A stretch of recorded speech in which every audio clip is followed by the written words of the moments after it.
Critique 3C is in the linear category, and it's about graphing lines and linear vocabulary for those lines.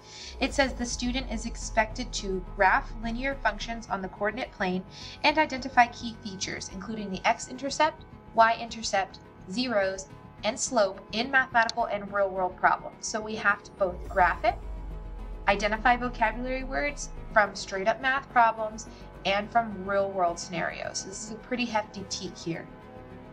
Now, in other words, what we're going to want to do at the very basic level is be able to take an equation or a function and graph it physically ourselves on a coordinate plane.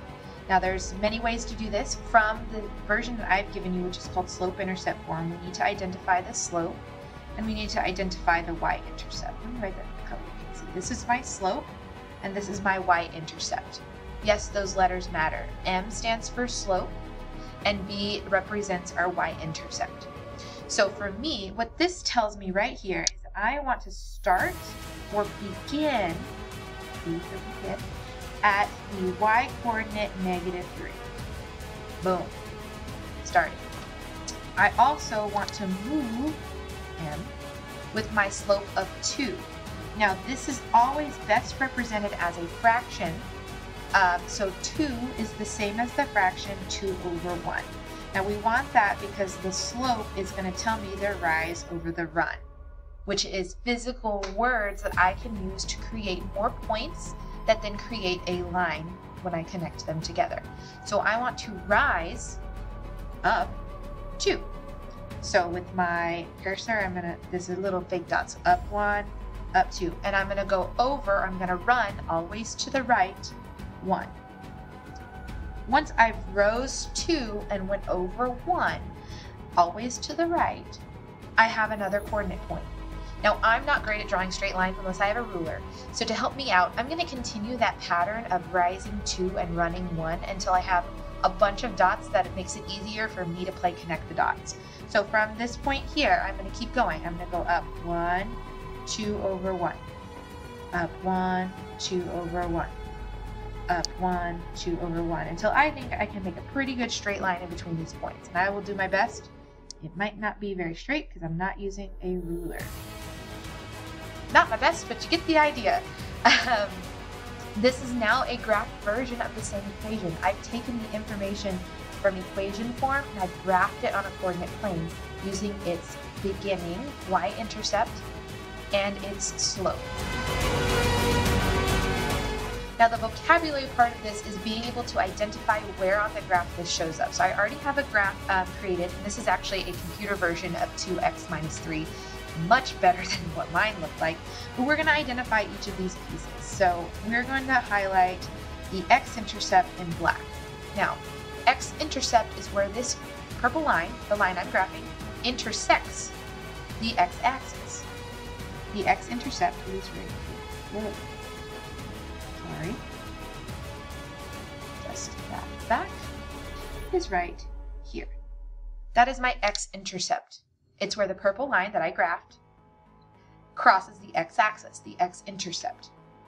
The y-intercept is the same idea but with the y-axis, and we graphed this one before because that's my b value. That's where I begin, the y-intercept.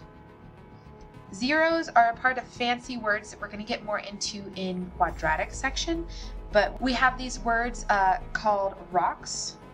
They're roots, zeros, x-intercepts, and solutions that all mean the same thing. So in fact, I'm still just talking about this x-intercept point when I'm talking about its 0. It's a business term, it's its break-even point. That's what the 0 indicates. And then lastly, my slope, which is what we use to graph the line, is talking about how I go from one point to another, how I move, which is why it's the letter M, move for slope. It's a rise number and a run number. It might be a fall number and a run number, but we're still going to indicate that as rise over run, how I go from one coordinate point to the next along my line. Oh, too far. So an example question, it says which line appears to have an x-intercept of 5 and a y-intercept of 3? This is purely do you know your vocabulary. We want to see if the graphed coordinates in the graphed line has that correct x-intercept of -5 and y-intercept of 3.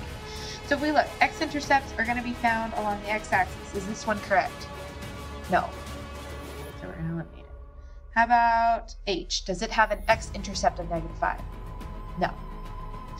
Does g have an x-intercept of -5? Yeah, that looks pretty good. We'll hang on to that one. How about j? No.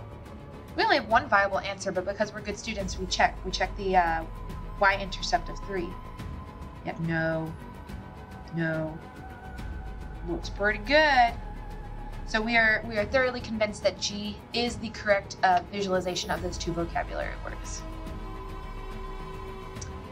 Another question you might have, which might be a fill in the blank, is going to ask you to take the graph of a linear function shown on the grid and figure out what the 0 is.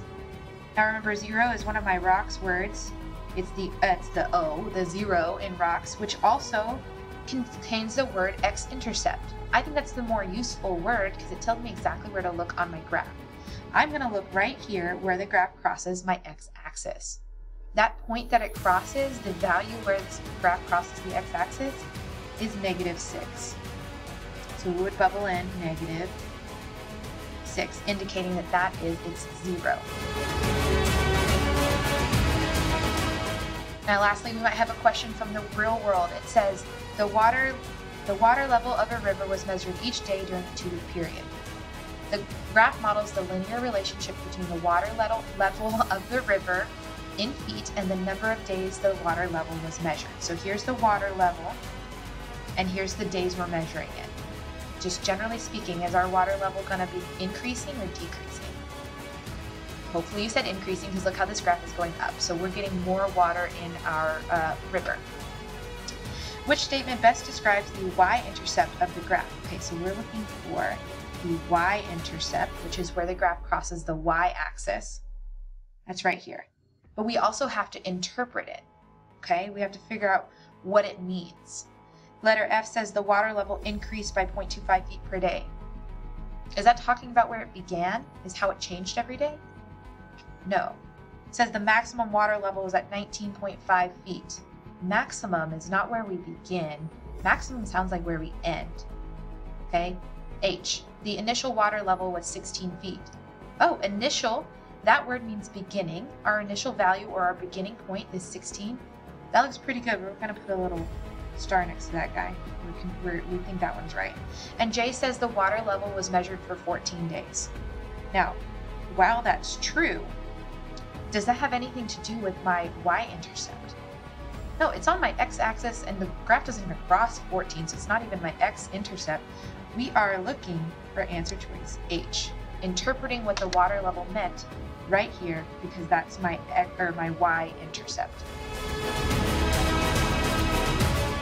As always, remember, we empower, we impact, we love, we are Skeeter Nation.